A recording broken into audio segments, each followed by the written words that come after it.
అది అవుతుందా ఈరోజు?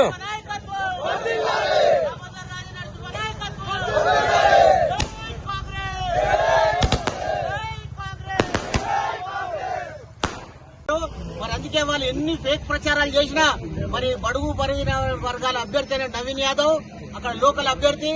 ఆయన గత 15 సంవత్సరాల నుంచి కూడా ఆ బస్తీ వాసుల కష్టాల్లో సుఖాల్లో మరి అన్ని విధాల వాళ్ళ తోడు నీడై ఈ రోజు ప్రజల పక్షాల ఉన్నాడు. కాబట్టే మరి ప్రజలందరూ అన్న తమ్ముడు భాయ్ అని చెప్పి ఆయన మైనార్టీలు కూడా మరి పూర్తి స్థాయిలో అన్న తమ్ముళ్లాగా ఆయన చూసుకొని ఈ రోజు సైలెంట్ ఓటింగ్ భారీ ఎత్తున కాంగ్రెస్ పార్టీకి ఓట్లేసి ఈ రోజు భారీ మెజార్టీతో గెలుపు డిసైడ్ అయిపోయింది. నాకు తెలిసి సుమారు 25,000 మెజార్టీతో గెలవబోతున్నాడు. ఇది భవిష్యత్తు లోకల్ బాడీ ఎన్నికలకు ప్రతిపక్షాలకు మేము సవాల్ విసురుతున్నాం. మీరు ఎన్ని రోజులు ప్రచారాలు, ఎన్ని రోజులు మీ కుటుంబంలో మీకే చక్కగా లేదు, మా కాంగ్రెస్ పార్టీ మీద విమర్శలు చేస్తారు. ఫస్ట్ ప్రజల యొక్క ప్రేమను ఉండే ప్రయత్నం చేయండి.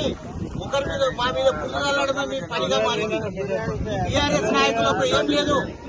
నువ్వు అంటే కాంగ్రెస్ పార్టీ మీద బురద చల్లడం, నువ్వు అంటే బీజేపీ నాయకులు కాంగ్రెస్ పార్టీ మీద బురద చల్లడం.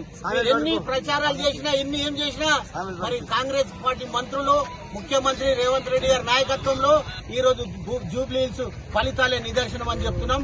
రాబో స్థానిక సంస్థల ఎన్నికల్లో మరి ఎక్కడ భారీ స్థాయిలో మరి అన్ని విధాలుగా మరి కాంగ్రెస్ పార్టీ అధిక స్థానాలు గెలుచుకుంటుందని చెప్పి సందర్భంగా తెలియజేస్తూ, ముఖ్యంగా ఆందోళన నియోజకవర్గం నుండి దామోదర్ రాజనరసింహ గారు మరి 2 డివిజన్ లో ఇన్ఛార్జ్ గా తీసుకొని మరి అక్కడ కూడా భారీ మెజార్టీతో మరి సాధించడం జరిగింది.